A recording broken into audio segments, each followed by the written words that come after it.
Welcome back, Zombie Slayers, to part 4 of my high round strategy guide for the map Moon in New Black Ops Zombies DLC Resurrection. And we're just checking out where the mystery box has gone to. Looks like it might be down near the pyramid or perhaps at spawn.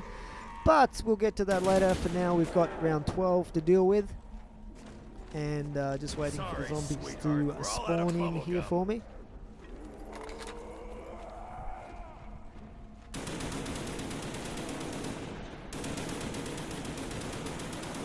Might as well use up the ammo in the HK because I'm going to swap that out if I get something better in the mystery box shortly.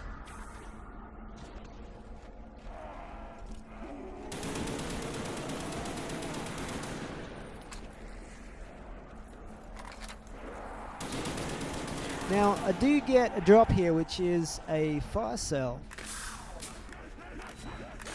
Broken dreams, crawler. So I'm going to circle back around here and see if we can grab that. I'm on a roll. Eat that, love it, Stumpy. Get off me. In this case, though, I was a little bit too late.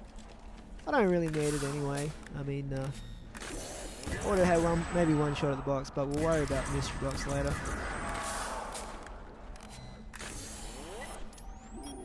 And I'll try and create a crawler here for later. Broken dreams, crawler. We get another drop here. Now I'll show you something else, and this is really, really useful. Something else that you can do with the hacker. And what you need to do is when you've got a drop like this, grab out your hacker, walk over to it slowly so that you don't actually pick it up, and you can actually hack it. Now that costs 5,000 points, but it does create a max ammo. Now if it is already a max ammo and you hack it, just by the way, it will give you a fire cell. But what this basically means is you can actually always ensure you've got ammunition provided you're able to hack a drop for the 5,000 points. Now that might seem like a lot of points for a max ammo, but believe me, if you've got 3 upgraded weapons, which you should have by the later rounds in Zombies, it's the equivalent of 3 lots of upgraded ammo. And you know that upgraded ammo is usually 4,500 points. So 5,000 points is, and that applies to every player in the game, is super useful. And it's a really good deal, basically. Who else wants some of this?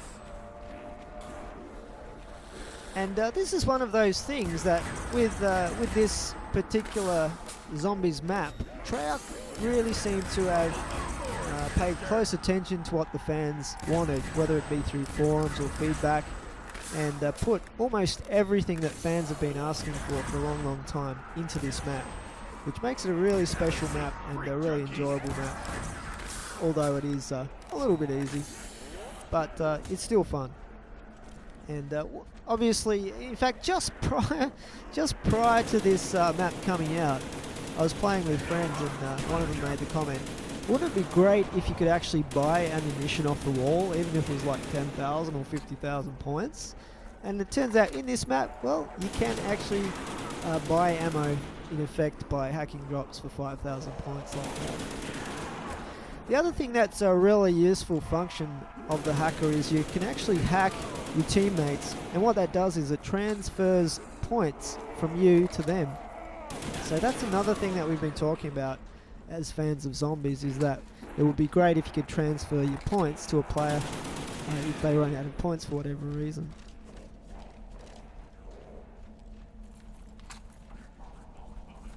And what you can basically do is transfer 500 points at a time that way, and if you just hold down the X button while you're hacking them, it will just keep transferring the 500 points in batches to them, and you can just keep going until they've got the amount of points that you want to transfer. So that's useful if someone does, keep going down or whatever and have to buy back their perks or get a weapon or whatever. You just transfer your points across to them. And we do actually manage to get a power up off the pads finally here, although it is pretty useless because it's the end of the round anyway. Never mind. And while I'm here, just because it's quick, I just use the hacker to board up the window, grab some points off it. And this one over here as well. Now I'm going to actually have to trade out the hacker, unfortunately, for a PES suit, because it is in an area of the map where there's no oxygen. But I'm actually going to go another round here because I did get that max ammo. I'll be able to just go for another round or two and use up the ammunition before we go to the mystery box. Just sticking down a few random claymores, might as well use them up.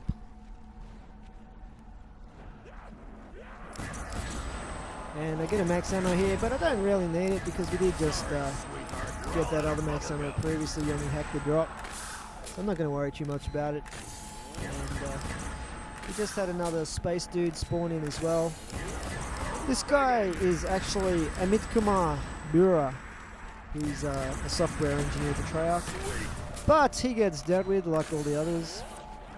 And I make a half-hearted attempt to get the max ammo there, but don't quite get there in time. No biggie though, we didn't really need it. Especially since we'll be hitting the mystery box soon anyway. No harms, Buttercup. I'm just trying to create a crawler. There we go.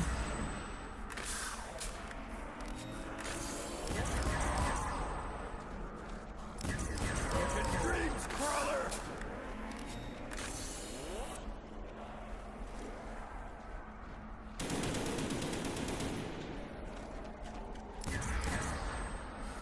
So what you can actually do, if you get a bit of a zombie train following you down this laneway, is we get a drop there as well. What is that? That's another max ammo. Unbelievable. Swimming in ammunition. So this one I will get. And what I was saying is, down this laneway here, if you do get a long train of zombies following behind you, what you can do is jump on that pad at the end, provided it's active, and then just leapfrog over the top of the zombie train and take them out from the other side. Okay, so because I got that max ammo, I don't really need to go and hit the mystery box just yet. Once again, I'm sitting pretty for the next round or two. So we'll just take out the last few crawlers and move on to round 15 shortly.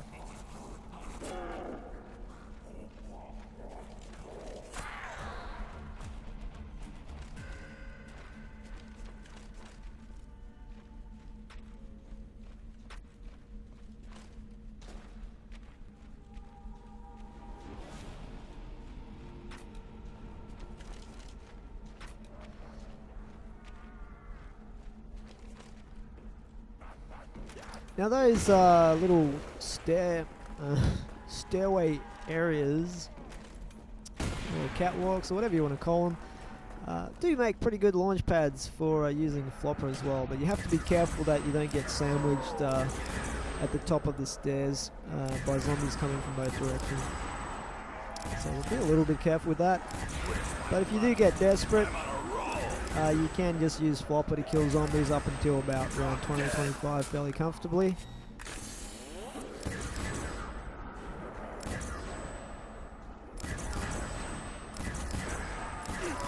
Love it, Stumpy. Shot for the knee biter. That's good. Now I'm going to town a bit here with the ray gun because I know that eventually I'll be pack punching it, and that'll give me all my ammo back again if I do need it.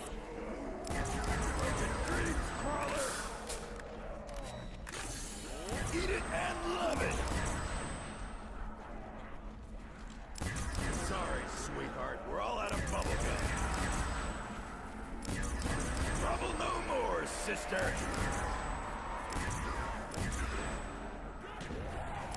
So it's very, very easy with the ray gun. When it's at around level 15, it does kill the zombies very, very easily. No arms, Buttercup. Now one other strategy that I'm not going to show you but I will explain to you that you can use on this map is to hack a wall weapon with the hacking device.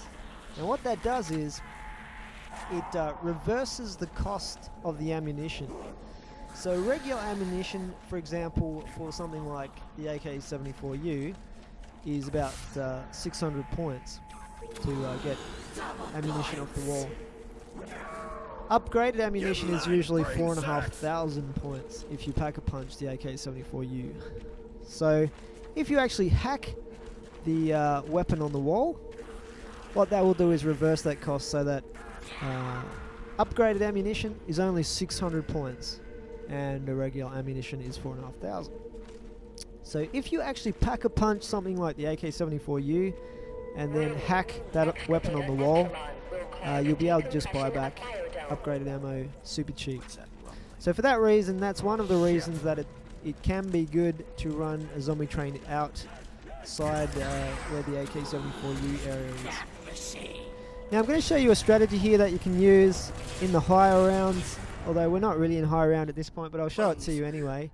When you do hear that an excavator is approaching the station, just dive straight into the teleporter. It'll always be right at the start of a round, so try and stay near the teleporter so you can take it as quickly as possible. Head down to no man's land. We do happen to have the death machine, which is always good, but zombies take a while to spawn in, and then it wears out, but never mind. So what you want to do is take the teleporter. That will spawn you right back up to the spawn area in the moon base here. So you can hack the excavator terminal immediately prior to the round restarting. So the round will take about 30 seconds or whatever to restart, and that'll give you a little bit of time to hack that terminal and then hightail it up through the tunnels, either tunnel 6, tunnel 11, whichever way you want to go, to get back to your biodome or your AK-74U area, whichever area you're doing your thing in. So this strategy is really effective way of dealing with the excavators, particularly in the high rounds when it becomes difficult to get there mid-round and impossible to wait till the end of the round because you run out of time. So I'm just about to throw a Semtex here, and then I realise that I'm inside and I don't want to depressurize the laboratory, so I keep that until I come through the airlock there and then get rid of the Semtex. So that is one of the key strategies to keeping all areas of the station pressurized, and I really do recommend using that. So at the start of each round, try and stay near one of the exits to the teleporter, and if you hear that announcement that one of the excavators is coming, jump straight in the teleporter to teleport yourself back to spawn and hack the terminal. In a multiplayer game, unless you coordinate all 4 players or 3 players or however many you've got, it's probably not quite so practical to do it that way. But what you can do, and I show this in detail in my ground control achievement video, is you can just get the other players to hoard up the zombies and stop killing them until you've gone back and hacked the terminal and returned to your spot. And that way you'll only have, maybe 1 zombie or 2 zombies at the most to deal with on the way there and back.